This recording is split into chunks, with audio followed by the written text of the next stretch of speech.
Manchild News presents News on the March. 2023 has been an exhausting race for pop culture fans who have spent the last 12 months trying to outrun the entertainment industry's poor decisions across the board.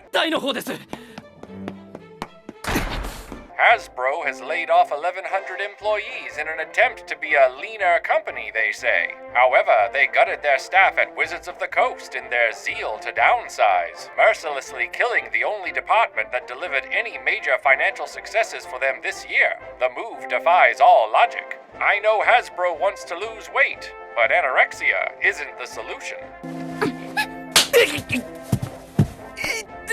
They've even announced a new licensing deal with Todd McFarlane to make toys based off their IPs. It's looking more and more like Hasbro doesn't want to make toys anymore, which is probably for the best since they aren't good at it anyway.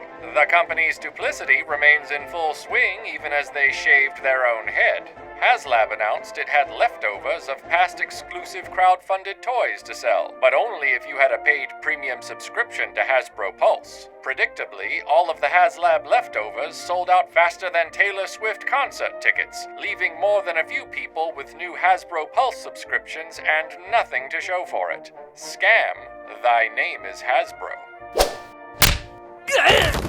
Speaking of epic fails, Super7's $500 Cobra Mothership vehicle predictably failed to reach its funding goal. Maybe if they'd offered a pair of salad tongs with it, the purchase would have been more enticing.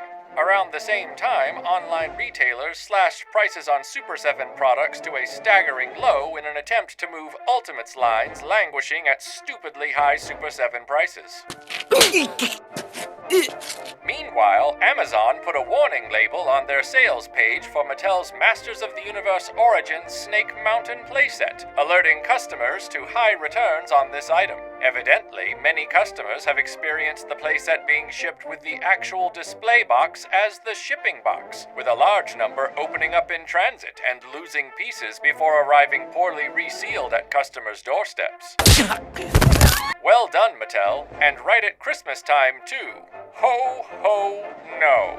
Hasbro finally closed a deal to sell their failed film production ambitions to Lionsgate for a fire sale price of just under $400 million, a pittance of the original $3.8 billion they purchased it for in 2019. And that's just the tip of the iceberg of Hollywood turbulence, as Warner Brothers CEO and human wheat thresher David Zaslav has made moves to try and purchase Paramount in a reach that is so tone-deaf, even Wall Street didn't like the sound of it. This is a man who has been gutting Warner Brothers internally ever since he took over with the Discovery merger. The same man who claimed The Flash was the greatest superhero movie of all time, while the rest of us could only wait for its inevitable box office faceplant. Broski, I got you.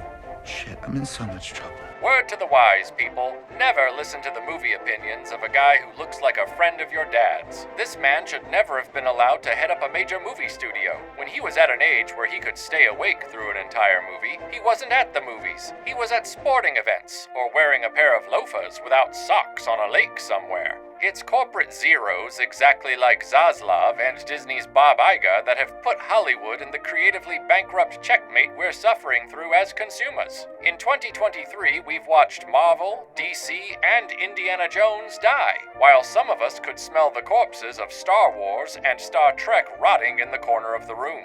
We better bury you, Beavis. You're already starting to stink. And during a crucial holiday season for the film industry, the only movie that managed to capture the imagination of the public with great word of mouth and surprising box office wins was a film that wasn't even in English, nor made by an American movie studio. Godzilla -1 should be a sobering wake-up call for Hollywood, where Americans who normally hate subtitles were carrying torches for the giant lizard film from across the Pacific. And the implications of that couldn't be stronger. Rather than go see another inept corporate product masquerading as a real story, crowds chose a franchise rooted in the idea of a giant unstoppable beast that appears once in a blue moon to ruthlessly raise the entire game board we know as civilization. Whether moviegoers realized it or not, life imitates art, and it's time for sweeping change in entertainment as complete as a wave of radiation breath. No, make no mistake. It's not revenge he's after. It's reckoning. Let's hope that change comes in 2024, because as Godzilla proved this past month, Hollywood isn't speaking our language anymore, while a movie in Japanese resonated with film lovers across the English-speaking world. 警察に電話した方がいいんじゃねえの? What? Why do you only speak Japanese? I don't even speak Japanese. This has been Manchild News for December 2023.